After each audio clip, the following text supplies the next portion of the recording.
Toujours le Brésil, vous inquiétez pas. Euh, du coup, Patrick, je propose qu'on lance un petit peu les sujets pour que je vous fasse pas perdre de temps. Donc tout le monde est un petit peu là. Je sais pas s'il y en a qui veulent passer un petit mot avant que je présente un petit peu les choses pour cette année 2023. Est-ce qu'il y en a qui veulent faire pour un petit truc à dire? Bah, écoute, Julien, je veux juste te dire deux mots, que je suis heureux qu'on se retrouve, voilà, pour cette nouvelle édition, que on peut être tous fiers de la première, des résultats que ça a produit. Malheureusement, j'ai pas pu être la fois dernière avec vous pour le point d'échange avec les villes qui avaient été labellisées, mais j'ai relu le compte-rendu qui a été fait et que je trouve très intéressant, dont sans doute tu nous parleras d'ailleurs, avec des pistes et avec des choses concrètes. Bon, il y a une vraie communauté quoi, Ouais. qui se met en place, je pense, et une vraie volonté de mettre en avant ce qui est fait dans ces territoires et de donner envie à d'autres d'aller dans le même sens. On a vraiment des ambassadeurs là maintenant et des ambassadrices de ce label. Voilà ce que j'avais envie de dire. Et donc, le comité d'éthique dans tout ça, il faut qu'on continue à faire son boulot comme il l'a très bien fait l'année dernière. C'était une première, mais on peut être fier de ce qu'on a fait parce que c'était pas gagné d'avance. Voilà. Donc on a bien œuvré pour permettre cette labellisation. Donc il n'y a pas de raison que cette fois on n'œuvre pas aussi bien. Voilà ce que j'ai envie de dire.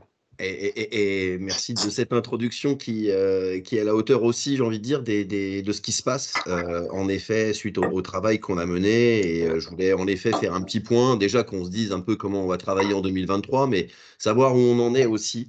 Parce que et j'en profite pour faire juste un petit point d'éclairage rapidement, 6 points hein, importants sur les actualités un peu nationales de l'association, en dehors évidemment du label. Vous le savez, le 15 octobre, il y a eu une version 0 d'une journée nationale de la citoyenneté, un test pour voir comment le réseau réagissait, en partenariat avec l'Audace, hein, l'Observatoire de l'action sociale. Désormais, cette journée nationale de la citoyenneté, elle est ancrée puisqu'elle est désormais sous le haut patronage de la présidence de la République et ça devient une date aussi intégrée par le ministère de la Citoyenneté, c'est le 13 mai. Donc aujourd'hui, qui est une journée nationale de la citoyenneté et ça, c'est conséquence de notre initiative avec l'Audace, évidemment, hein, et qui sont porteurs de la journée citoyenne, vous savez. Donc, on est heureux de voir cette journée-là. Et pour tout vous dire, il y aura même une publication, enfin une présentation de la feuille de route du ministère de la Citoyenneté à l'occasion de cette journée-là. Donc, ça veut dire que vraiment, on est en train d'installer une dynamique qui reconnaît, attention, feuille de route qui reconnaît le rôle des villes dans la construction de la citoyenneté. Ça, c'est important quand même. C'est-à-dire que là, on a vraiment un effet levier sur une politique nationale qui, de toute façon, est obligée d'adhérer sur nos deux principes fondamentaux, hein, que la citoyenneté est un enjeu de société aujourd'hui, qu'il faut développer la culture citoyenne. Et le deuxième, c'est que cette culture citoyenne ne passe que par les collectivités locales, parce que sinon, si ça vient d'en haut, ça ne passe pas. Donc, premier élément dont on peut aussi se satisfaire, c'est cette journée nationale de la citoyenneté qui a eu un accord favorable. Deuxième élément, je vais aller à droite parce que ça, c'est un visuel que vous connaissez puisque c'est la médaille de la citoyenneté. Figurez-vous que lorsque on a présenté la médaille de la citoyenneté, qu'on l'a réalisée pour la remettre au comité d'éthique, on l'a accompagnée aussi d'une lettre au ministère en disant il n'existe pas de médaille nationale de l'engagement citoyen. Et figurez-vous que le ministère de la Citoyenneté a validé l'idée, avec cette idée de se dire que c'est au maire de la remettre évidemment aux habitants. Et que le ministère éventuellement pourrait remettre ou distinguer quelques habitants au niveau national. Bon, après, ça, c'est un autre élément. Nous, c'est pas ce qui nous intéresse. Ce qui nous intéresse, c'est de permettre au maire d'avoir une médaille, j'ai envie de dire, officielle, pas la médaille en chocolat, mais quelque chose qui nous installe dans une communauté d'acteurs. Donc ça a été adopté. Et il faut savoir que le ministre de l'Intérieur a donc validé cet élément-là. Et donc là, on rentre dans le processus du protocole pour intégrer cette médaille de l'engagement citoyen, au même titre que la médaille de l'ordre du mérite, où ça va être dans le protocole officiel, quoi. Hein. Donc ça, c'est une validation qui m'a été faite par le ministère. Évidemment, Ils nous ont piqué l'idée, hein, on peut dire ça comme ça, parce qu'on a suggéré le truc, ils nous ont dit ok, c'est bien, on va le faire, et puis après, mais c'est très bien, c'est aussi ça, le rôle d'une association, c'est de porter des initiatives et de faire en sorte qu'elles puissent se mettre en œuvre, parce que c'est pas notre rôle que, que de réaliser, j'ai envie de dire, une forme de protocole aussi officiel. Troisième élément, pour rester sur les éléments du haut, là, c'est le centre de ressources. Il faut savoir que j'étais au ministère de la Citoyenneté vendredi, donc conséquence aussi de tout ce travail-là.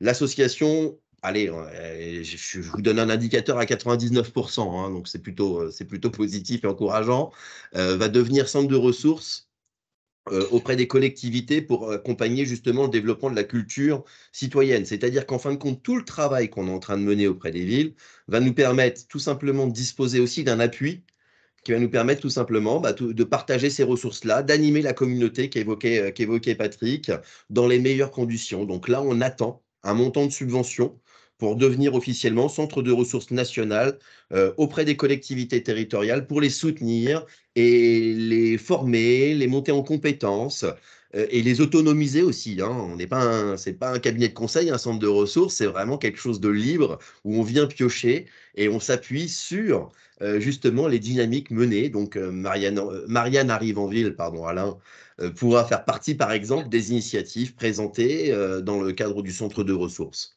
Il y Ah ouais. aura des temps d'information hein, sur ce sujet-là, je ne vais pas vous en dire trop, donc avec des moyens qui vont être mis à disposition par l'État. Je ne sais pas combien encore, donc on vous le dira dès qu'on aura l'info. C'est en millions, en milliards? Non, c'est pas. C'est un demi-milliard, je pense. Non, C'est le minimum, hein, euh, parce que sur la citoyenneté, il y a du boulot, hein. pour tout dire, on a fait une demande de financement du centre de ressources à 100 000 euros. Évidemment, avec cette idée de se dire qu'on n'aura pas plus de 50. Avec l'idée de se dire que 50 000, bah, ça nous permet d'avoir un temps plein qui nous permet d'animer le réseau. Voilà. Ah, c'est génial, ouais. Bah, ce serait Voilà. super, hein. Donc, écoute, j'aurai une réponse dans la semaine ou semaine prochaine. On va voir un peu ce que ça donne. Mais en tout cas, on a déjà l'accord de principe, hein, puisqu'on est déjà, faut savoir, au troisième temps de travail au sein du ministère autour de ce centre de ressources, pour qu'il soit présenté justement, logiquement, le 13 mai. Ok, bah, en tout cas, si ce sorte de ressources il existe, ça serait intéressant qu'on ait une réflexion tous ensemble sur ce qu'on peut y mettre dedans, parce qu'on a tous à chacun des ressources qu'on pourrait du coup valoriser, puisque ça Ah, serait une vraie porte d'entrée dans les communes, du coup. T'imagines bien, c'est de toute façon, après, ça sera un peu le bébé, j'ai envie de dire, de la communauté, c'est-à-dire aussi bien le Ouais, comité d'éthique que les villes labellisées, ouais. que toutes les, et que les Mmh, acteurs mmh. aussi, hein, qui aujourd'hui gravitent autour de l'association sur les questions d'éducation à la citoyenneté. Donc oui, c'est un espace commun, on est bien d'accord là-dessus. C'est génial, hein, ouais. On est Juste assez un heureux. truc, tu le sais déjà, je pense, Julien, mais Démocratie ouverte est en train de mettre en place un truc similaire qui est pas validé par l'État ou qui que ce soit. Mais l'idée, c'est, alors eux, c'est plus une orientation universitaire, cabinet de conseil, etc. Voilà, mais l'idée est un peu la même, quoi. Mmh. Alors oui, nous on est en relation étroite, tu as raison Pascal. Là-dessus, on est en relation étroite avec Déo, évidemment, qui ont déjà, Déo, on est sur l'action de la participation citoyenne qui s'ouvre un petit peu aussi aux ces sujets de culture. Hein, on est complètement en phase. Après, on sait aussi le côté, l'idée, si tu veux, c'est de pouvoir avoir une approche peut-être moins, on connaît un petit peu les orientations de Déo et les positionnements de Déo, en effet, qui sont très universitaires, très réseau, très expérimental. Là, l'idée, c'est de se dire que c'est vraiment le réseau des collectivités. Bon, il y aura des complémentarités, des synergies qui seront à consolider aussi avec démocratie ouverte. Ça me paraît évident. Ils sont prêts dans leur propre répertoire à orienter vers d'autres sites. Donc, effectivement, c'est tout à fait complémentaire.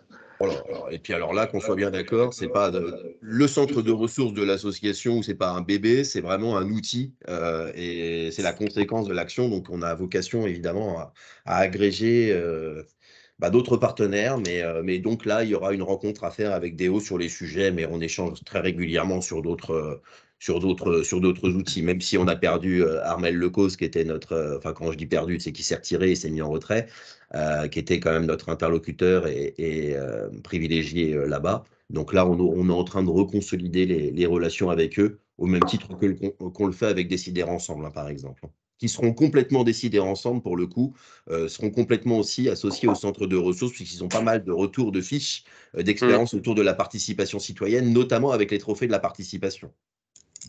Je profite juste de ce petit temps calme pour souligner l'arrivée de M. Cabanel, sénateur de l'Hérault. Bonjour à tous, excusez-moi du retard. Bonjour, Henri, Bonjour. aucun Bonjour. problème.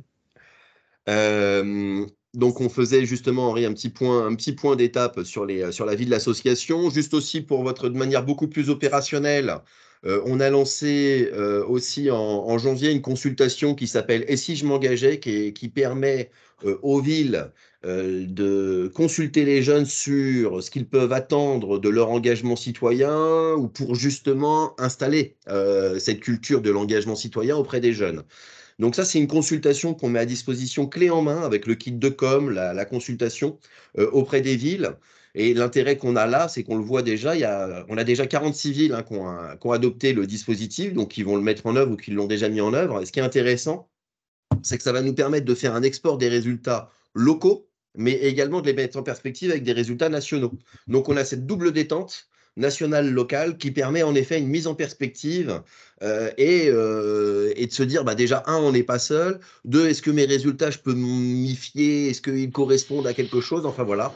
Et donc ça, on est ravis de voir qu'il y a une vraie dynamique aussi là-dessus, parce que la question des jeunes est un vrai sujet dans les communes. Donc ça, c'était ce qu'on a mis en place dans la perspective notamment de la Journée nationale de la citoyenneté. Mais voilà, une belle action qui commence à faire des petits là. Et c'est 46 ou 47 villes, Johanny, c'est ça qui sont engagées aujourd'hui? Ouais, c'est ça. Ouais. 46. 46. Donc voilà. Ensuite, notre dispositif des compagnons de la citoyenneté qui se duplique et se réplique dans d'autres territoires. Donc, vous savez, c'est ce dispositif itératif là d'éducation à la citoyenneté. Et avec un outil qui est extrêmement intéressant parce qu'aujourd'hui, dans l'approche qu'on a consolidée aussi, dans le cadre des échanges avec les villes, c'est qu'une ville qui souhaite mettre en place les compagnons de la citoyenneté, en fin de compte, notre intervention, elle permet quoi? C'est pas faire à la place de la ville et de se dire, tiens, nous, on arrive avec nos ressources et on vient animer le dispositif. C'est que les compagnons de la citoyenneté nous permettent tout simplement d'identifier les ressources locales à disposition et de les organiser, parfois de les qualifier pour qu'elles puissent correspondre justement au programme d'éducation scolaire. Donc, on devient vraiment un outil de rationalisation, j'ai envie de dire, des différentes structures qui sont engagées sur ces questions d'éducation, d'implication et d'engagement du citoyen. Donc, c'est-à-dire que le parcours, on le construit, mais avec des acteurs locaux. Et s'ils n'existent pas, on vient chercher des acteurs régionaux ou on vient former éventuellement des acteurs locaux pour qu'ils puissent monter en capacité. L'enjeu, encore une fois, ce n'est pas pour nous, empreinte citoyenne, de faire à la place du territoire ou à la place des acteurs. C'est juste d'utiliser notre expérience pour monter en compétence l'ensemble des acteurs, collectivités et éventuellement associations. Et je finis là-dessus avant d'ouvrir éventuellement les différentes questions. Et j'ai vu qu'il y avait Emmanuel aussi, je ne sais pas si j'ai fait un coucou, pardon. Il y a l'opération Héritage, qui est, vous savez que l'année prochaine, on va rentrer dans la commémoration des 80 ans de la Libération. C'est peut-être l'ultime occasion d'avoir, j'ai envie de dire, une mémoire vivante de cela. Et du coup, c'est pour ça qu'on a fait Héritage, parce qu'on va permettre à des enfants d'échanger avec des survivants encore aujourd'hui, qui étaient enfants à l'époque de la Libération. Et essayer de travailler comme ça on va réaliser un documentaire. Donc ça, typiquement, c'est pas une initiative de l'association, mais c'est un projet qui est porté. On nous a demandé de savoir si l'association pouvait porter ce projet-là. Et je trouve que c'est intéressant d'avoir cette question justement de commémoration, mais de manière un peu plus citoyenne, enjouée, populaire. Et donc, c'est pour ça qu'on est en train de travailler autour de ce projet. Bon, c'est un petit focus, petit tour de table peut-être de questionnement ou de réaction, ou de remarques, évidemment.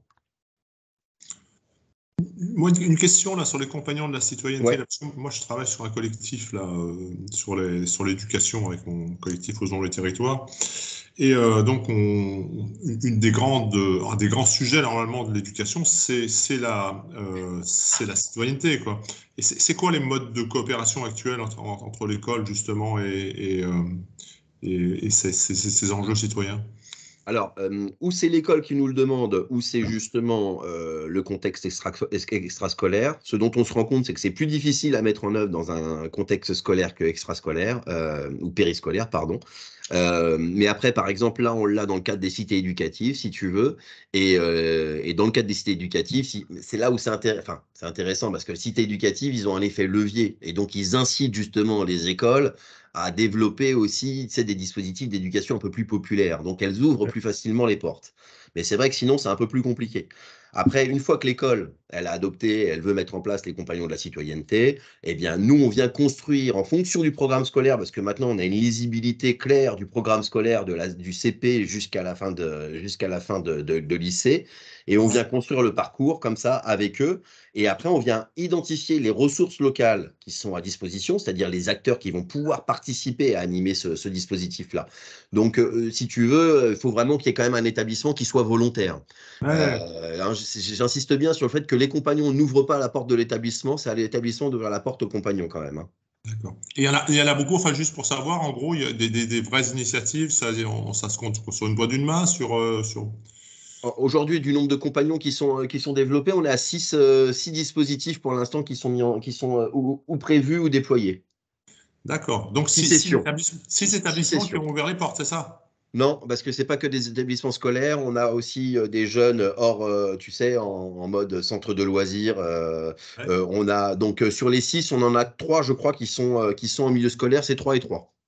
D'accord. Et ça pourrait on en discutera, mais ça m'intéresse d'avoir des infos sur ces 3-là, parce que nous, voilà, c'est un bon point d'appui pour réfléchir sur la citoyenneté à l'école, et ça sera intéressant qu'on capitalise sur ce qui existe. Voilà. Et tu verras les modalités, elles sont extrêmement intéressantes. Bon, là, l'idée, c'est pas de rentrer en effet dans le cœur des dispositifs, mais c'est de vous montrer que aussi, justement, toute cette dynamique du label, elle nous permet, d'avoir des actions et des leviers nationaux et une reconnaissance nationale, mais de rester aussi dans la veine de ce que l'on est, c'est-à-dire des artisans et des acteurs du local pour accompagner les villes dans la construction de la citoyenneté. C'est surtout ça.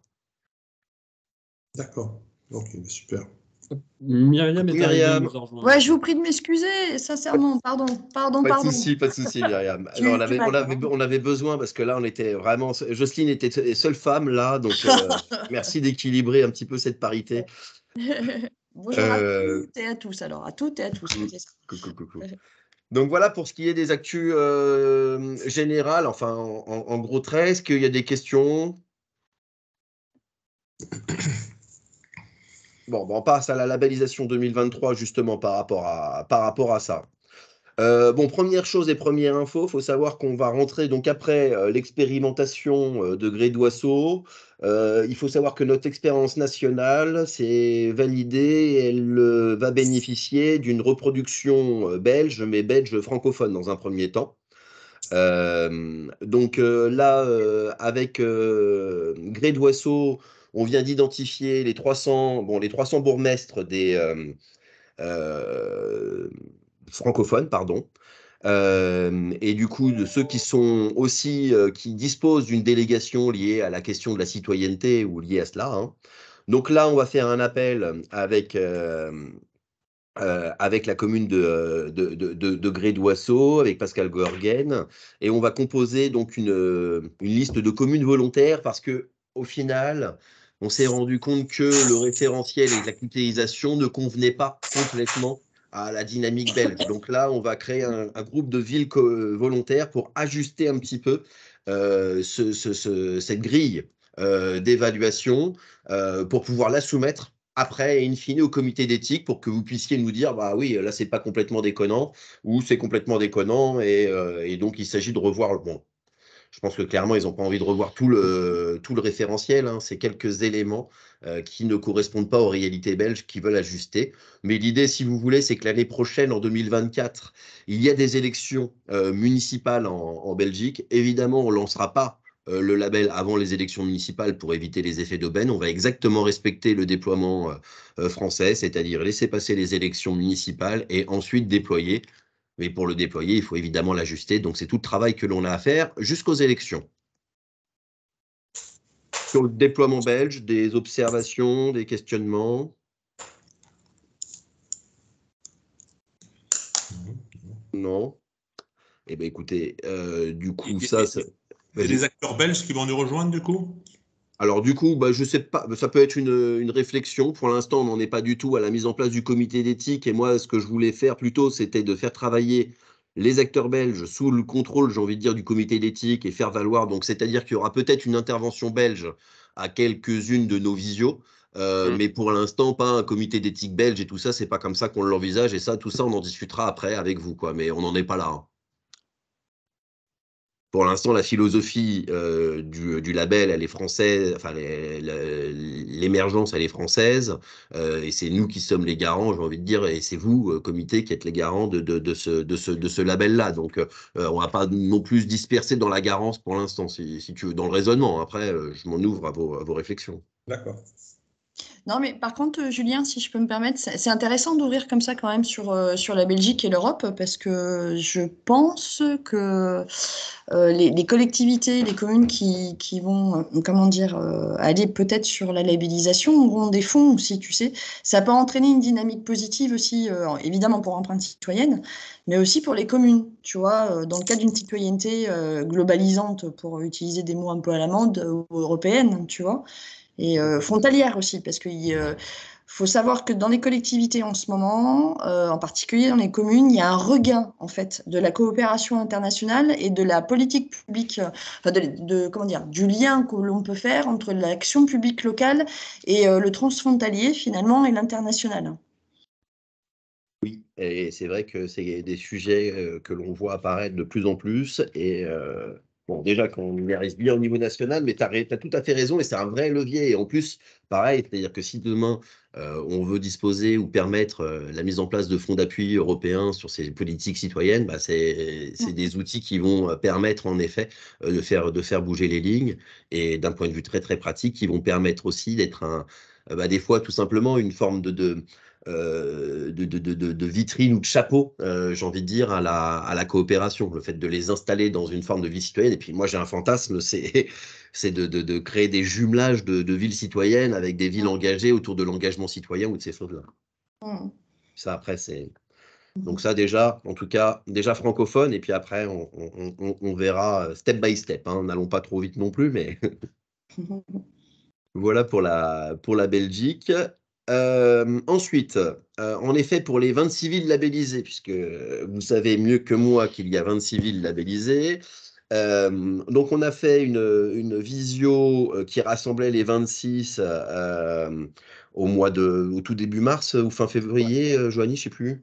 Ouais, c'est ça. Ouais. Début mars. Début mars, du oui, mois. aussi, le 6 mars aussi, pour voir un petit peu, parce que ça faisait longtemps qu'on n'avait pas eu l'occasion. On était très heureux déjà de la mobilisation, parce que sur les 26 villes, je crois qu'il y avait 22 villes qui étaient présentes, c'est ça, Joanie, je crois, Ouais. quelque chose, hein, Ouais, c'est ça. Donc ça témoigne quand même du fait que les villes sont concernées. Et ce qu'on a retenu de cette visio, c'est l'envie de devenir, de promouvoir ce label-là, la fierté aussi qu'elles ont à ce label, considérant, j'ai envie de dire, un petit peu que c'est un label d'avenir. Et c'est ça je pense que c'est ça qui est un dénominateur commun, et qui les engage et qui les oblige. Donc là, on dispose d'une communauté de villes, donc chacun a envie de faire valoir sa labellisation, évidemment, de rayonner, mais également, surtout, de partager en toute humilité. Donc là, on sait qu'on a vraiment l'enjeu de 2023, ça va être d'animer cette communauté aussi des 26. Donc, ils veulent notamment organiser des rencontres dans certaines villes. Ils veulent disposer d'informations un peu plus précises sur les différentes actions avec l'élaboration de fiches actions. C'est un petit peu tout ce qu'on veut mettre en place derrière le centre de ressources. Et nous, on aimerait bien, en effet, puisque logiquement, on devrait obtenir une petite subvention là-dessus, ce serait top. Et l'idée, c'est que dès avril, on puisse commencer à aller rencontrer les 26 et mieux identifier leurs actions pour mieux les partager. Vous l'aurez compris. Ça, c'est pour ça. Donc, voilà, les premiers panneaux aussi commencent à occuper les villes françaises. C'est pas rien quand même, pour moi, de prendre ma voiture et de tomber sur un panneau ville citoyenne. Donc, voilà, il n'y en a pas non plus des masses. Hein. Il n'y en a pas sur les 26 villes déjà. Donc, vous imaginez bien que pour l'instant, il faut aller les chercher. Mais c'est que le début. Voilà, je sais pas, vous l'aviez pas vu, donc je vous présente les panneaux. C'est quand même vous qui êtes à l'origine de l'installation de ces panneaux-là. Je sais pas si vous avez des observations sur la gueule que ça a ou sur les. Je parle pas je parle pas des personnes qui posent, hein, je parle du panneau. Sur la photo, c'est la ville de Sarlat, la Canéda, que vous pouvez voir. Bon, ça a de la gueule, hein. Pas mal, hein? Ouais. Sympa, ouais. Écoute, Ouais, Je vois qu'Emmanuel, il a un regard jaloux, là. Il se dit, bon, il va peut-être falloir que je lui mette aussi. Non, je me dis qu'il est balèze ce panneau là. Putain, une fois que tu as mis ça, tu mets plus rien quoi. Oui, alors ça, après, la taille, on l'ajuste. Mais tu as raison. Juste sur Sarlat, l'entrée de ville, on est quand même à 4 accidents. Il va falloir qu'on fasse gaffe, quoi. Non, je déconne. Ah, voilà. Parce qu'en plus, il est fluo et rétro-réfléchissant. Tu vois plus rien quand tu arrives la nuit. Il n'y en a pas à Bourges, Alain. Hein. Non, je vais m'auto-interroger, je crois. On va s'auto-recevoir pour avoir le label. Ah, ça se passe pas comme ça, tu vas voir, avec Alain, il en a chié. Hein. Et dis-moi, Julien, comment dire, voilà, excusez-moi, mais Bon, mais on est lundi, hein. Ouais, c'est pas que c'est lundi, hein, c'est tout le temps comme ça. C'est pas très sérieux, mais ça fait du bien quand même. Ils ont bien communiqué, en fait, au niveau du coin, enfin, au niveau de la presse locale, tout ça, tu vois. La com, Oui, elle est alors comme. là, on est en train de récupérer justement tout. Alors, c'est Ouais, pour c'est ça que ça. pour l'instant, on leur met pas une pression là-dessus. Donc là, on a un service civique qui est en train de faire la revue de presse, si tu veux, de ce qu'ont fait les villes, pour leur donner aussi envie et montrer que Ah, c'est justement, ça, il y a parce que celles qui ont bien communiqué dessus, alors c'est drôle parce que souvent c'est celles qui vont candidater qui communiquent beaucoup là, parce que je reçois pas mal de coups de fil de journalistes, je vous le dirai après là, mais c'est drôle. Donc oui, elles ont à renforcer quand même leur visibilité, tu vois, même l'utilisation du tampon vie citoyenne sur les différents supports de communication sont pas encore. Bon, tout ça c'est des éléments qui se font aussi progressivement. Hein, on se rend bien compte, la labellisation c'est au mois de juin. Ça fait déjà presque 8 mois, hein, on est d'accord, mais quand même, il y a besoin d'installer l'élément et je pense que le point de rappel là a fait du bien parce qu'on voit déjà qu'il y a voilà, il y a une nouvelle vague un petit peu de valo de leur part. Donc, il y a à consolider tout ça. Hein. En tout cas, le panneau, c'est bien, il faut qu'il y en ait, il y en ait de plus en plus. J'ai pas grand-chose à dire là-dessus. Moi, j'aime bien la petite carte aussi, hein, Oui. qui nous fait, en fait, donne à voir la petite implantation, si on peut dire, de ces démarches sur le territoire national. Je trouve que c'est quand même assez représentatif. Quasi toutes les régions sont touchés et puis le nombre d'habitants aussi, voilà, c'est pas mal hein, d'avoir ça en tête, de se dire que finalement, ça rayonne bien dans tous les territoires, quasi tous les territoires, quoi, pour une première année. Oui. Alors, et puis en plus, on avait fermé au plus de 80 000, hein, donc Ouais. c'est pour ça qu'il n'y a pas les plus de 80 000. Mais, Ouais. et puis vous allez voir que cette première labellisation donne des idées à d'autres. Je vais vous donner quelques chiffres après. C'était fait pour. Exactement, mais Les faut plus de 80 000, s'organiser. justement, comment on compte parce que ça serait logique qu'ils puissent revendiquer ça à un moment donné, comment on compte les intégrer? Aujourd'hui, nous, si tu veux, dans le cadre de l'appel à candidature, là, on a fait pour l'instant on a fait une première campagne auprès des villes qui étaient intéressées, tout ça. Donc là, on va ouvrir une campagne d'email auprès des villes de plus de 80 000 en ouvrant tout simplement. Hein, D'accord, ok. En fait, elles ne le savaient pas, les villes de plus de 80 000, qu'elles s'étaient pas ouvertes, parce qu'on ne communiquait pas auprès d'elles. Quand elles nous sollicitaient, on D'accord. disait que ce n'était pas encore ouvert. Mais donc là, on va lancer la campagne tranquillement, tu vois. Ok, donc ça sera ouvert à toutes les villes, quoi. On Voilà. pourra... Là, pour l'instant, on a fait les moins de 10 000, ou les moins de 20 000, ou quelque chose comme ça. Et tu vas voir déjà comment ça réagit. Pas du tout. De quoi, Alain? Je sais pas, nous, on est à 65 000. Donc Oui, non, on avait l'année dernière, c'était moins de 80 000. On n'avait pas, tu sais, il n'y avait pas pour les plus de 80 000. Là, on a fait la campagne d'emailing. Toi, tu as dû recevoir l'email, Alain, parce que tu es dans les villes labellisées. Mais on a fait la campagne d'emailing auprès des villes de moins de 20 000 ou quelque chose comme ça. Et déjà, tu vas voir les taux de retour. Et donc là, on va élargir. Mais de toute façon, les villes de plus de, vous savez qu'il y a 36 000 communes. Et des villes de plus de 10 000 habitants, il y en a seulement 1 000. Donc le ratio, il est vite fait. Hein. Donc là, en effet, c'est pas. Et nous, ce qui nous intéresse, c'est vraiment cette dimension aussi. Et je crois que là, on a été précautionneux et que c'est extrêmement important parce qu'il y a beaucoup de villages qui nous sollicitent et qui ont besoin de se retrouver dans le label. Et là, autour de cette cartographie, comme le disait Patrick, eh ben, ils sont presque rassurés et ça donne envie justement de rentrer dans cette aventure qui n'est pas une aventure de grosse ville, quoi, en fin de compte. Et d'ailleurs, à ce titre, j'accompagne là, je suis en relation avec Fanny Lacroix de l'Association des maires ruraux de France. Pour rédiger à l'occasion de la Journée nationale de la citoyenneté, donc le 13 mai, ils vont faire il y a l'AMRF qui fait un appel qui s'appelle le droit au village. Et c'est de revendiquer la dynamique de village et le fait que les villages sont des espaces d'inspiration pour les plus grandes villes, justement. Et qu'il y a plein de petites initiatives qui sont développées dans les villages et qui pourraient largement inspirer les grandes villes. Donc c'est ce qu'ils vont revendiquer à l'occasion du 13 mai. Oui, moi je trouve que l'approche qu'on a eue est vraiment importante et intéressante. Je pense de privilégier le village, les petites villes, je trouve ça plutôt bien. Et pour moi, ça serait une autre histoire, quoi. Les villes de plus de 80 000 habitants, s'il y en a, il y en a. Ça peut être bien, mais je trouve que ce serait vraiment une autre histoire parce qu'elles n'ont pas du tout les mêmes moyens, elles n'ont pas du tout les mêmes possibilités d'agir dans ce domaine comme dans d'autres, etc. Et je trouve que voilà, l'axe qu'on a pris de fait, ou voilà, on en avait conscience, c'était pas la question, mais je veux dire, voilà, qu'on a fait un peu spontanément comme ça, je trouve que c'est tout à fait noble et intéressant pour l'association, et il faudrait qu'on continue bien à travailler sur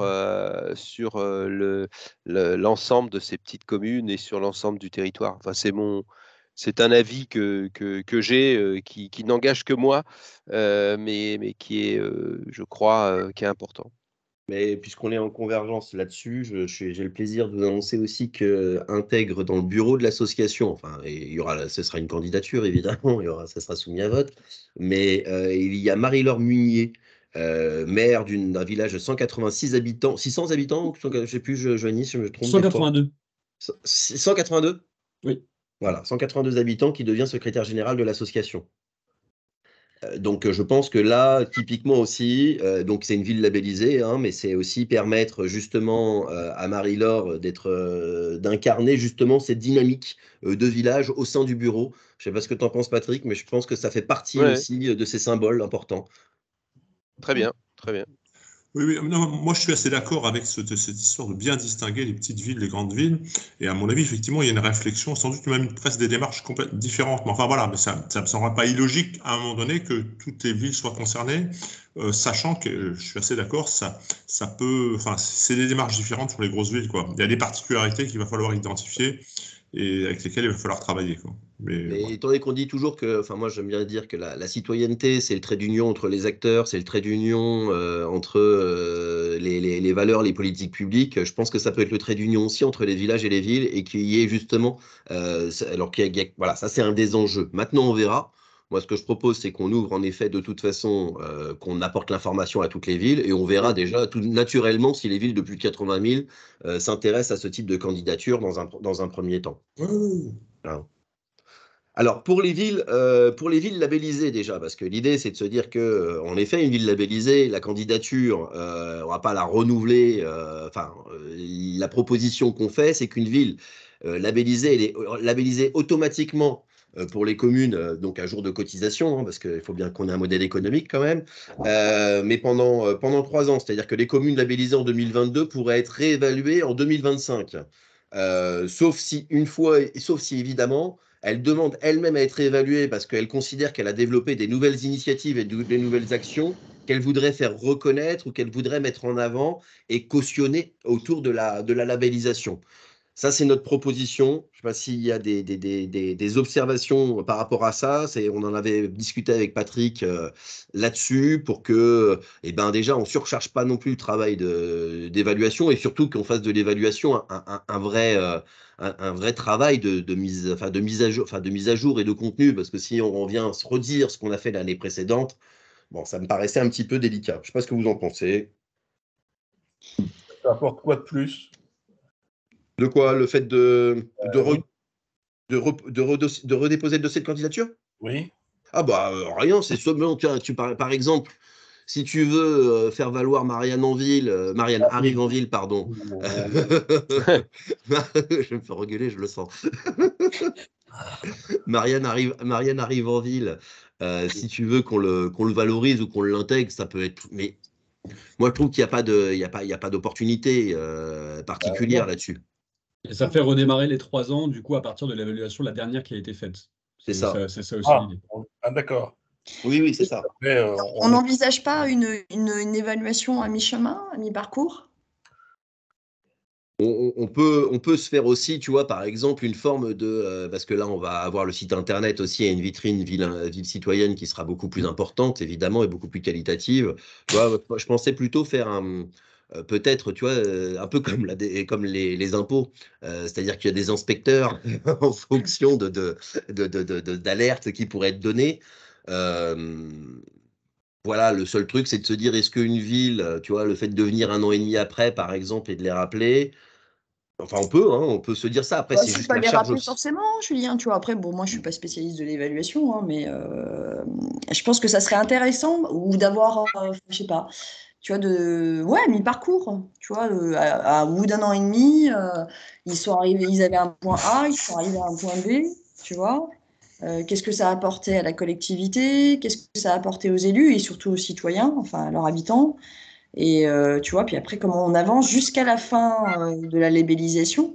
Du coup, nous, enfin moi, je vais être très pratico-pratique. Bah oui, bien sûr. Pour le comité éthique, c'est pas mal aussi parce que bon, on a tous aussi d'autres activités, tu vois, et ça permet surtout d'avoir, je pense, un point temporel, si tu veux aussi, de se dire, voilà, on va s'arrêter. Alors, en plus, comme le disait Patrick, c'est vrai qu'on a quand même toute la France, à part les Bretons, là, peut-être falloir qu'on aille les voir, là. Enfin, T'inquiète pas, il y en a quelques-uns qui ouais, ont fait ça une y est. auto-évaluation.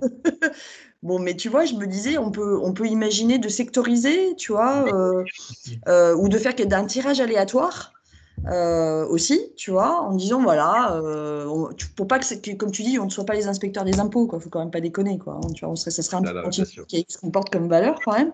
Mais qu'on ait quand même un temps, tu vois, d'échange, peut-être un peu convivial, j'en sais rien, moi, tu vois. Après tu as toute cette animation, de toute façon, ça, il faut l'avoir en tête, Myriam, aussi, de l'animation du réseau que l'on mène au fur et à mesure. Alors Et après, ça, c'est j'ai peut-être pas voir, envie. en effet, au fur et à mesure de celles qui réagissent pas, par exemple, ou tu vois, celles qui sont éloignées, celles qui sont dans une dynamique. Parce qu'on voit qu'il y a des actions qui émergent au fur et à mesure. Peut-être que là, on peut se dire qu'en effet, on est bien dans le bon mood, on est dans la bonne dynamique. Et après, celles qui sont en revanche en retrait, où on a l'impression qu'on est plus utilisé comme une forme de tampon et qui est fait, et maintenant on l'a et on s'en fout, en fin de compte, on n'est peut-être pas aussi vertueux. Oui, peut-être qu'on peut apporter cette approche de tirage aléatoire, en tout cas d'approche aléatoire. Je ne sais pas ce qu'en pensent les autres.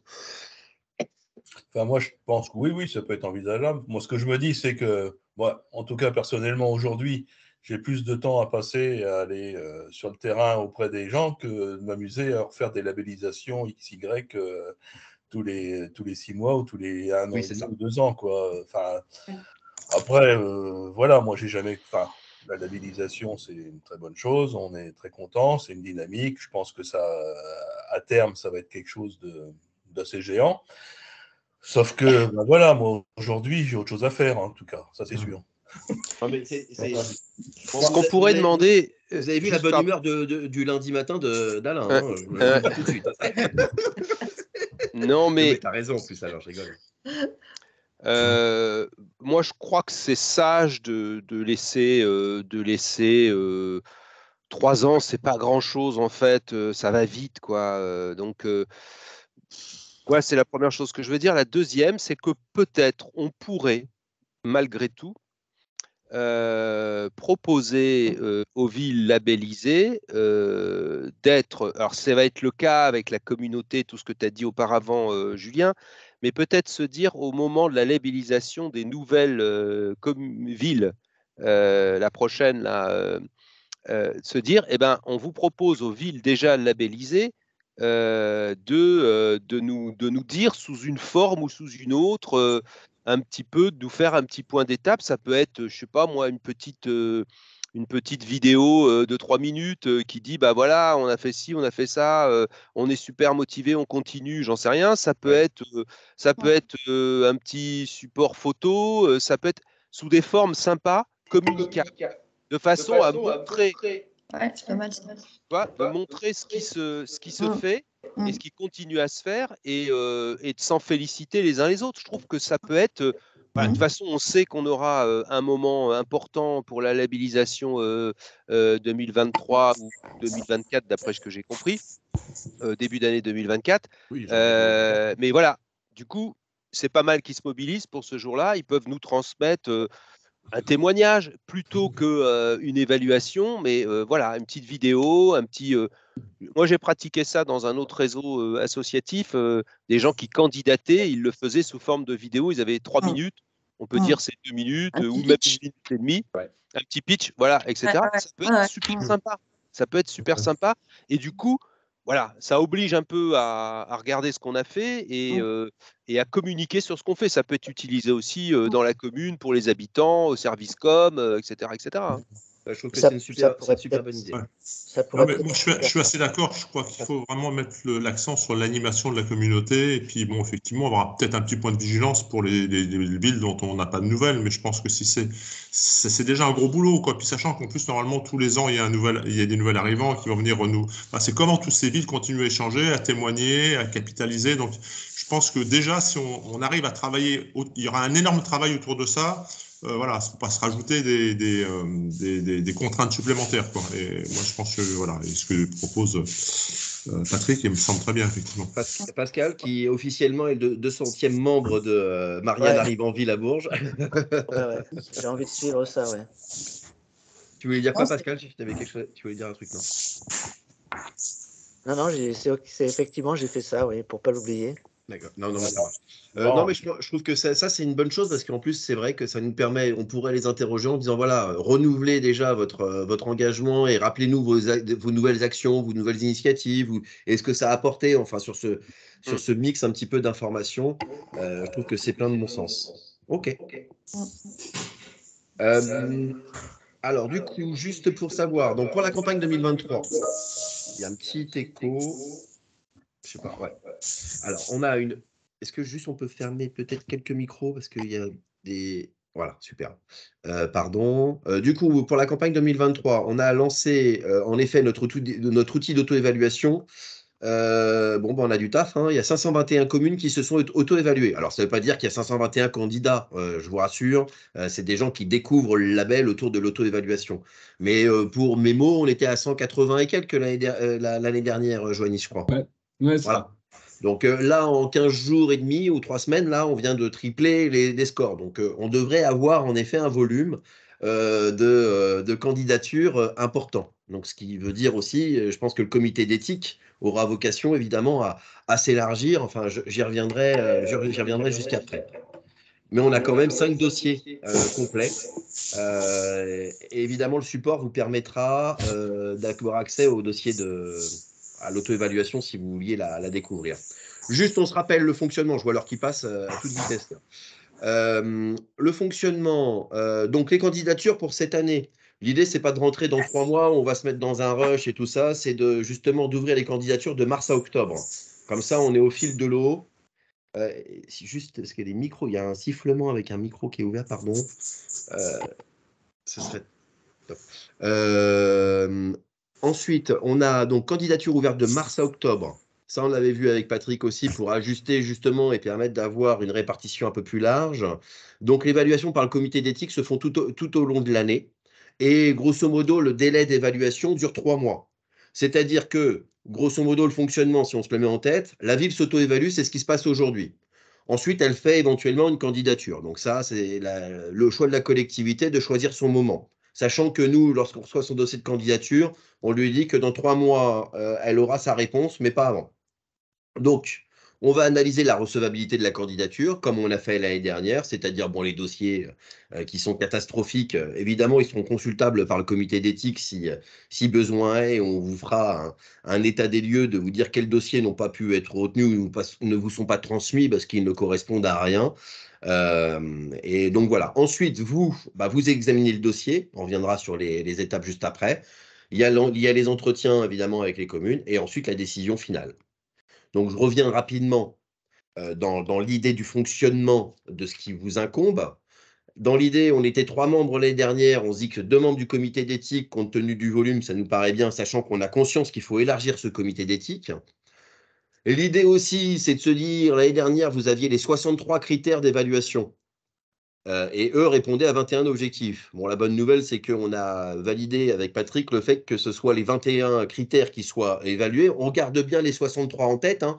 C'est-à-dire que pour chaque critère d'évaluation, en fin de compte, vous aurez les 3 sous-critères, mais qui sont juste pour mémo. On ne notera pas chacun des sous-critères. Donc, il n'y aura que 21 points de notation. Donc, pour rappel, hein, les 4 étapes, c'est le formulaire d'évaluation, il est fait en ligne, il est reçu en ligne par nos soins. Ensuite, on vous le... Non, pardon. On vous a envoyé les dossiers de candidature par binôme. Vous remplissez le formulaire d'évaluation en ligne. Ensuite, vous avez un temps d'échange avec votre pair, votre binôme, hein, avec l'appui de Johannis en coordinateur. Ensuite, il y a l'entretien avec la commune candidate. Et ensuite, on a la notation. Donc, la nouvelle clé de notation, c'est juste 5 points par objectif. Ça nous fait un total de 105 points. Et ensuite, 15 points pour la méthode, c'est-à-dire 5 points pour les formations, 5 points pour l'implication. Enfin bon, on reviendra sur les questions de méthode. Mais dans l'idée, c'est que ça nous fait une note globale sur 120 points. Et après, on la ramène à une note de 20 points. Bon, j'étais un peu rapide là-dessus, mais certainement, vous avez des questions qui me permettront d'être plus précis peut-être, hein, sur cette organisation un petit peu, pas nouvelle, mais... Le formulaire, il est sous quelle forme? C'est plus le fichier Excel, là? On a l'Excel et on a une version en ligne. D'accord, ah oui, une version en ligne. C'est un Word. C'est un Word, mais qui est du coup, là, j'ai bien pris note de tous les commentaires qui avaient été faits l'année dernière. Tout est cohérent maintenant entre le dossier rempli par la ville et le dossier que vous aurez, vous, à remplir pour l'évaluation. Donc là, vous aurez pu à faire des allers-retours entre les différents points pour savoir. Merci.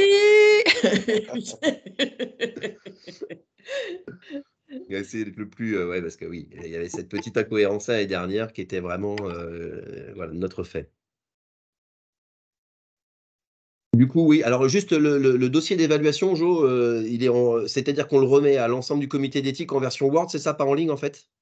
Il y a les deux. Le Word est un appui pour vous que vous puissiez travailler de votre côté, parce que je me souviens que c'était Alain qui avait impulsé ça l'année dernière, parce que c'est plus simple de travailler de votre côté sur du papier, tout ça. Vous pouvez griffonner ce que vous voulez.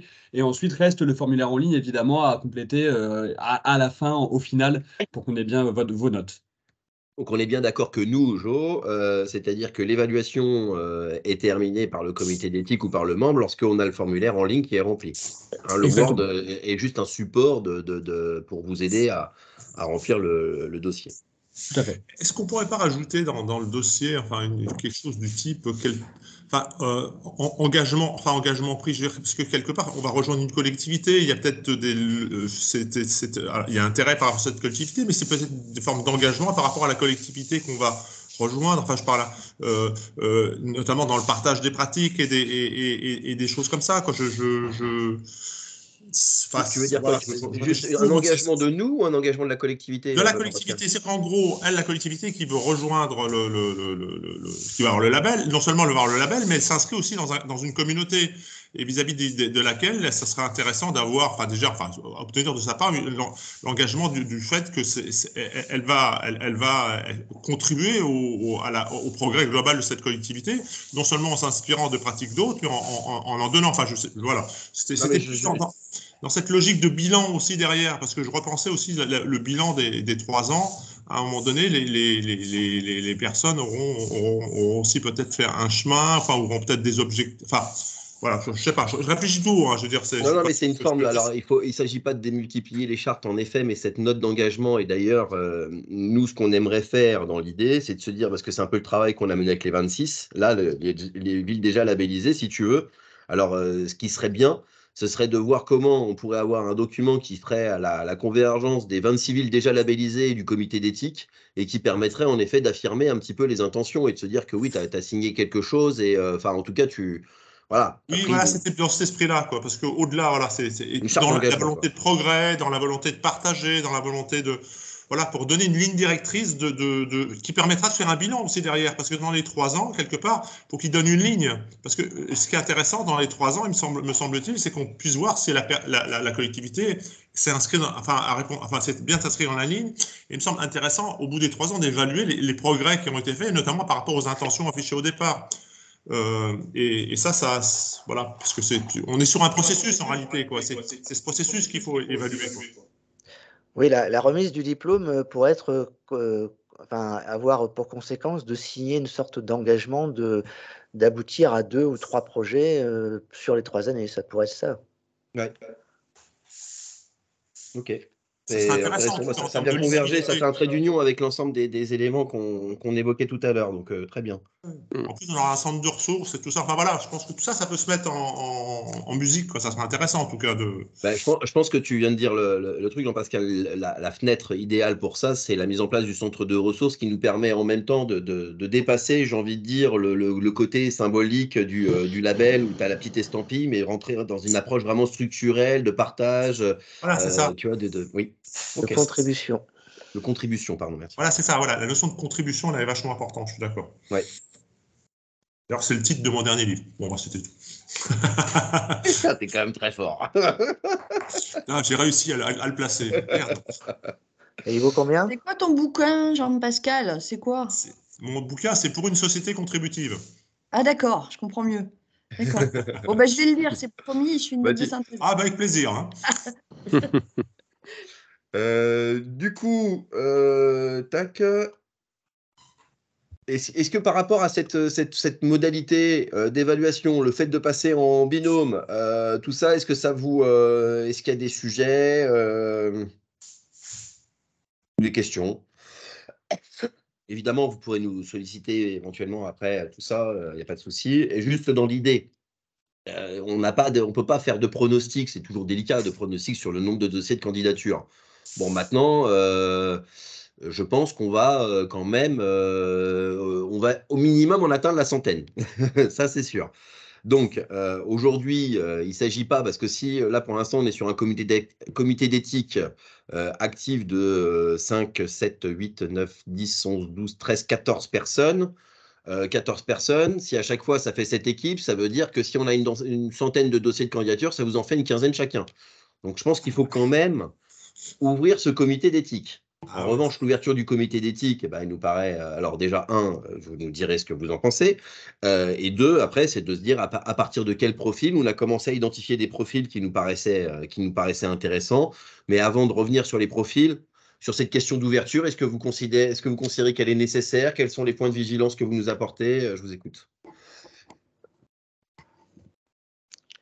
Les points de vigilance, c'est de s'assurer que tout le monde est sur la même ligne de crête, quoi. Hein. C'est ça, à un moment donné, il faudra que la communauté que représente le comité soit elle-même vivante et partage, et qu'on soit sûr qu'on soit toujours sur les mêmes objectifs, les mêmes valeurs. Exactement, ça me paraît essentiel. Ça veut dire que peut-être qu'au-delà des travaux de validation, sur les validations des équipes, il y a besoin peut-être de partager d'autres moments au niveau du comité d'éthique.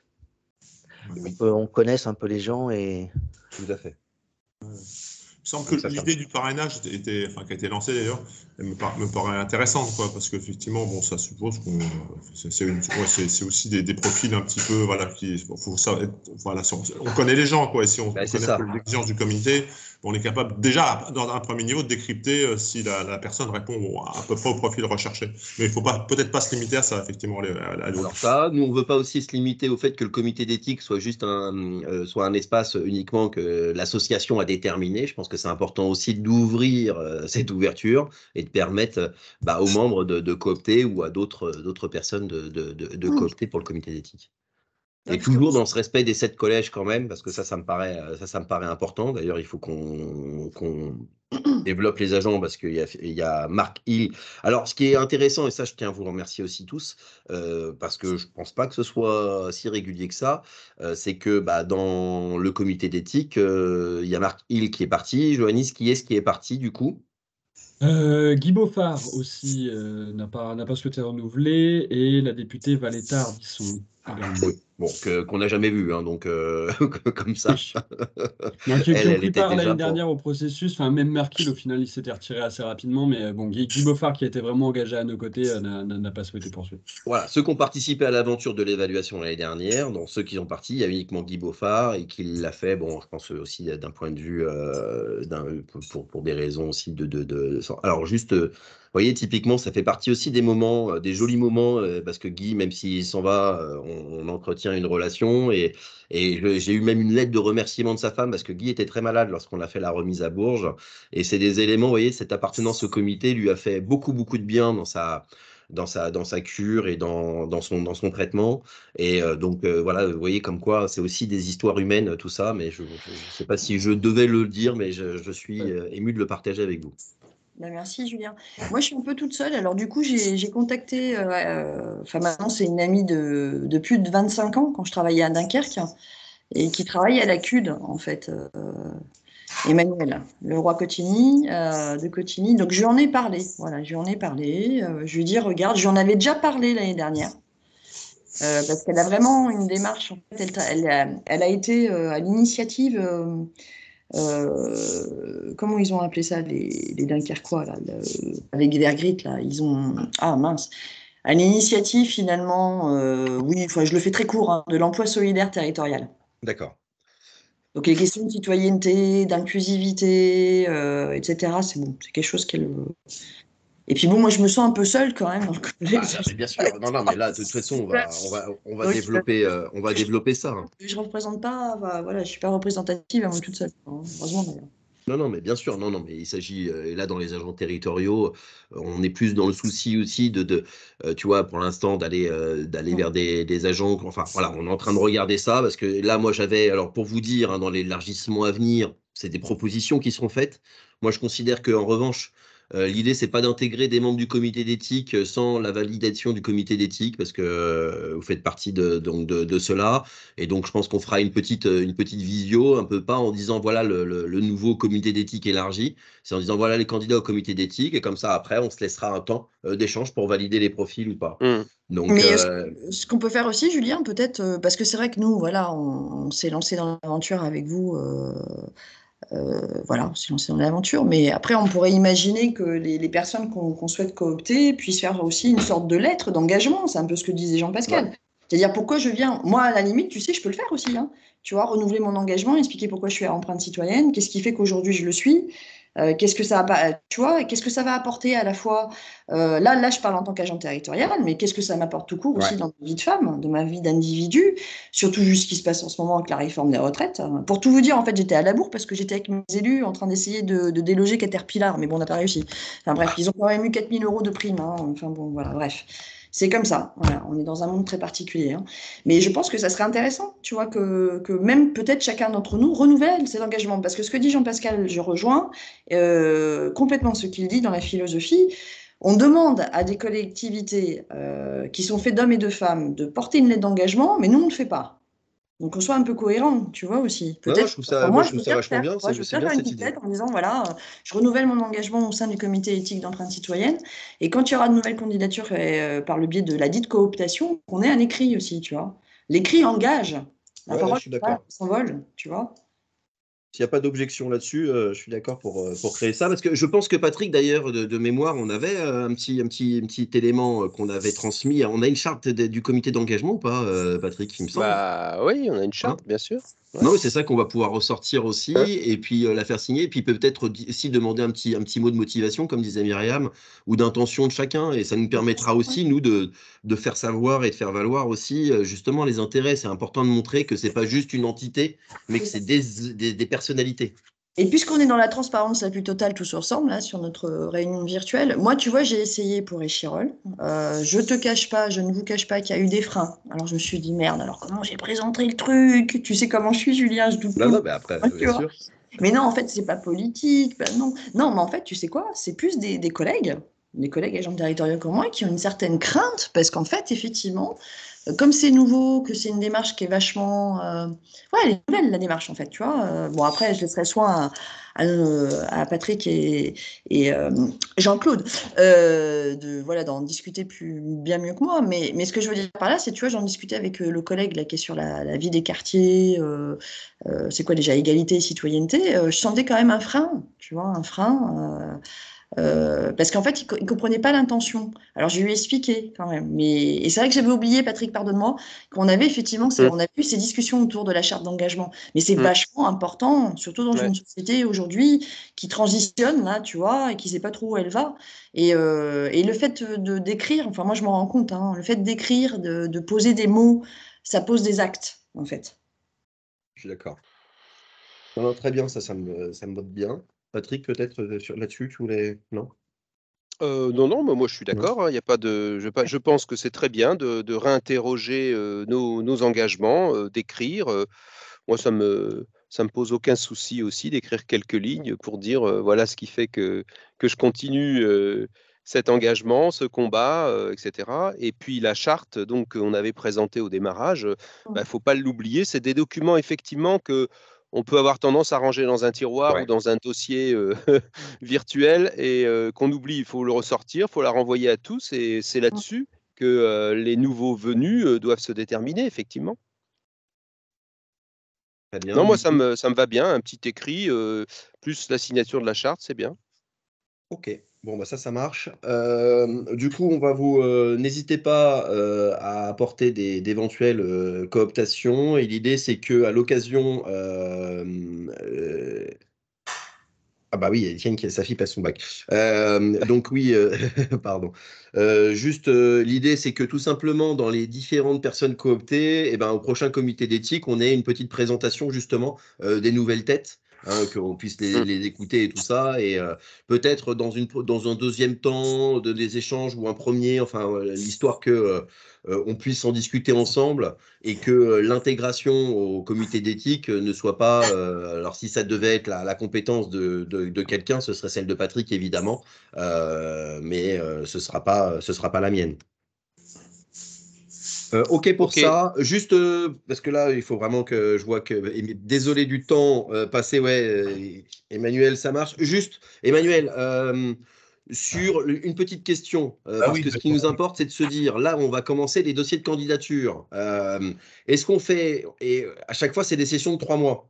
Donc l'idée, c'est juste le seuil du nombre de dossiers de candidature et du volume qu'on doit avoir. Sur une période des 3 prochains mois, par exemple, vous avez pour mémoire, ce sera un peu plus souple, un peu plus agile, mais selon vous, par personne, c'est combien de dossiers de candidature qu'on peut mettre à dispo? Parce qu'après, comme ça, on va travailler à partir de ces éléments-là. Combien on en a eu l'année dernière? Il y en a 10, combien, 10. ouais. Wow, on en avait. Pour l'instant, on en a 5 complets, là, hein, c'est tout. Complet, Hein, ouais. On en a par examiné, je crois qu'on en avait examiné au total 5 chacun, c'est ça? Oui, il me Ouais, semble. c'était 4 ou 5. 4 ou Ouais, 5 en fonction des groupes, mais des groupes de 3, c'était 4 ou 5 évaluations en tout. Emmanuel, est-ce qu'on resterait là-dessus? Ouais. Est-ce que... 5, franchement, 5, c'était bien. C'est gérable et ça laisse le temps vraiment de s'organiser pour le faire. Honnêtement, c'était confortable. 5, c'était confortable. Ok. Si tu dois accroître après avec les emplois du temps de tout le monde, j'avoue que je sais qu'Étienne Guittard a vraiment été formidable avec moi. Et donc, non, 5, c'était confortable. C'est bien. Bon, bah ça marche. Je lui transmettrai parce qu'il a dû se déconnecter là-dessus, Emmanuel. Mais bon, bah écoute, Emmanuel, merci de ta présence. Mais ouais, en effet, l'idée, c'est d'essayer. C'est pour ça que derrière nous, il faut qu'on traite le volume, j'ai envie de dire, du comité d'éthique en fonction du nombre de dossiers et en fonction de cet élément-là. Donc, donc dans l'idée, est-ce qu'il y en a qui sont là sur les 3 mois à venir, qui sont disposés justement à être dans l'examen est-ce qu'il y en a qui ont envie d'être Myriam, toi, tu es OK pour là? Ouais, j'y vais. Myriam, Patrick, Pascal. Bon, on voit qu'il y en a Myriam, Patrick, Pascal peuvent être Jean-Pascal aussi. Ok, tu notes ça, Jo, et puis après, on revient vers vous de Les toute examens, façon de tu parles de manière quel très examen, pratico-pratique, l'examen comme d'habitude. Ouais, ciao les gars, merci. Ciao, Emmanuel. Au revoir, Emmanuel. Merci à vous. Ok. Ciao. Donc, dans l'idée, parce que si là, en effet, si on fait des binômes, là, on sait que avec 3 binômes, par exemple, actifs ou 2, enfin, là, je pense qu'il y en a 2 qui peuvent être constitués, ça nous fait 10 dossiers de candidature. Bon, là, on sait qu'on a beaucoup de dossiers d'éval où on a quand même 120 et quelques dossiers de candidature qui ont été commencés, mais qui n'ont pas été terminés. Donc, ça veut dire aussi que moi, je pense qu'on va déplacer les 100. Je vous le dis franchement. Donc, c'est pour ça que ça veut dire qu'il faut quand même qu'il y ait 100 dossiers de candidature. Ça nous fait quoi? Ça nous fait 50. Il faut 50 membres au comité d'éthique, c'est ça? Non, bah non, c'est par 5. Ça fait 20 membres. Divisé par 5. Alors moi, je veux une boîte de chocolat, je veux du vin, je veux plein de choses. Non, je déconne. Vous savez très bien que vous aurez un petit cadeau après. Laissez-moi la surprise là-dessus. Non, mais il faut 20 membres en fin de compte sur une centaine de dossiers. Ouais. Moi, je pense que ce serait sage qu'on atteigne 25 membres ou 26 membres, Jo, quand même, hein, parce que je pense que 100, c'est le minimum. Non, il en faut plus que ça. Il faut plus de 20 membres. Non, bah, si on fait 5 dossiers par binôme. Eh bien, alors 5, oui, mais un binôme, ça en fait. Donc, il faut 20 binômes. Ah oui, c'est 20 binômes. Ouais, ça fait 20 binômes, ouais, t'as raison. Donc, c'est 40. Ah, non, mais. Bon, bah, voilà. Ah oui, oui. Et oui, mon micro ne marchait pas tout à l'heure. Est-ce qu'on se fixe quelque... Non, c'est moi qui te l'ai coupé, Alain, peut-être. Non, je rigole. Non, c'est moi qui. On se fixe, on voit un peu de critères, non, pour les nouveaux membres. Moi, ce que je me dis qu'on est plein de vieux, est-ce qu'on peut chercher des jeunes? Plein de vieux, plein d'hommes.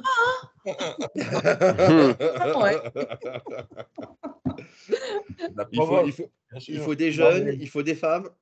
Ah ouais, attends, 2 femmes on est nous. Hein. Moi, la nana, là, ma pote, c'est une nana. Hein.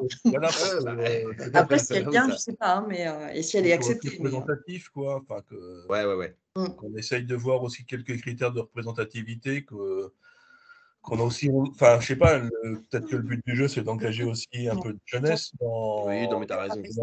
Non, t'as raison. Il faut de l'universitaire. Peut-être dans l'universitaire, on peut aller chercher aussi de l'étudiant Sciences Po, de l'étudiant, tu vois, ou des choses comme ça. Faut quand même garder un niveau, j'ai envie de dire, tu vois, faut pas qu'on tombe dans un truc d'infantilisation, mais je suis tout à fait d'accord avec le symbole que tu évoques. Mais il y a aussi un problème, c'est que comment on fait pour les collèges? Est-ce qu'il faut qu'il y ait toujours le même nombre dans tous les collèges ou... Parce que moi, vu qu'on travaille quand même pour les citoyens, quelque part, j'aimerais bien qu'on soit plus de citoyens. Moi aussi, j'avais compris. Moi, si j'en propose un, ce sera un citoyen. Non, je trouve ça très bien. Évidemment, Pascal, tu as tout à fait raison. Il faut quand même qu'on ait une vraie communauté de citoyens qui soient concernés. Et on peut, en effet, ouvrir, notamment, il y a des conseillers citoyens, tu sais, la communauté des conseillers citoyens, en plus dans les quartiers prioritaires, qui me paraît être une cible intéressante parmi d'autres. Hein, mais ça, n'hésitez pas. Là-dessus, on va renouveler le petit appel là. N'hésitez pas en effet à nous apporter ces idées-là, mais donc il faut élargir avec critères et avec l'aspect citoyen. Ok, on l'intègre. Côté étudiant, je vais regarder de mon côté. Ouais. J'ai quelques idées là, comme j'ai les cours à l'ISMAP là, tu sais. Ah oui. Voilà, je suis en lien, j'y vais demain et donc je pense que ça peut être sympa d'en avoir un ou deux. Bah moi, c'est des jeunes et c'est des citoyens et des étudiants. Du coup, ils ont voilà. Après, moi, j'ai aussi pas mal, justement, des étudiants ISMAP qui viennent aussi faire des stages. On en a en commun, du coup, Patrick, là-dessus, que toi, tu formes et du coup, après, qui interviennent à l'assaut. Après, le seul truc que je sais pas, hein, là, je vous pose la question, c'est-à-dire que nous, est-ce que c'est l'idée de se dire, bah tiens, ceux qui ont été en empreinte, on peut aussi, pour ceux qui sont les plus concernés, intéressés, leur ouvrir la porte, ou alors justement, ça voudrait dire aussi qu'à chaque fois, les membres du comité d'éthique et l'éthique seraient réservés à ceux qui sont passés par le cursus empreinte. C'est ça qui me met un peu mal à l'aise aussi là-dedans. Donc non, mais moi je pense à eux. Là, je les accompagne. Il y a 8 groupes, tu vois. Ils font des dossiers. D'analyse, voilà, sur des sujets. Je leur ai donné des sujets divers et variés. Et donc, en fonction, tu vois, de ça, ça peut être. Voilà, pour moi, ce qui est plus déterminant, c'est leur implication dans ces dossiers, leurs idées novatrices, etc., plus que le passage. Peut-être que dedans, il y en aura qui seront passés à empreinte. Mais pour moi, c'était pas ma référence. Ma référence, c'est plutôt leur implication sur le dossier de recherche sur lequel ils travaillent, quoi, tu vois. Complètement. En tout cas, ça peut. Et en tout cas, aussi, Patrick, là-dessus, tu vois, ça peut être un vrai sujet de mémoire ou un truc comme ça. Autour du label, il y a un truc à faire pour en faire un sujet universitaire. Ce sera intéressant, ça. Je ne sais pas quand est-ce que tu ouvres ou si c'est déjà fait, et du coup, ce sera l'année prochaine. Mais je pense qu'il y a un vrai sujet de mémoire à faire. Ça, garde-le en tête. Et Jo, tu le notes.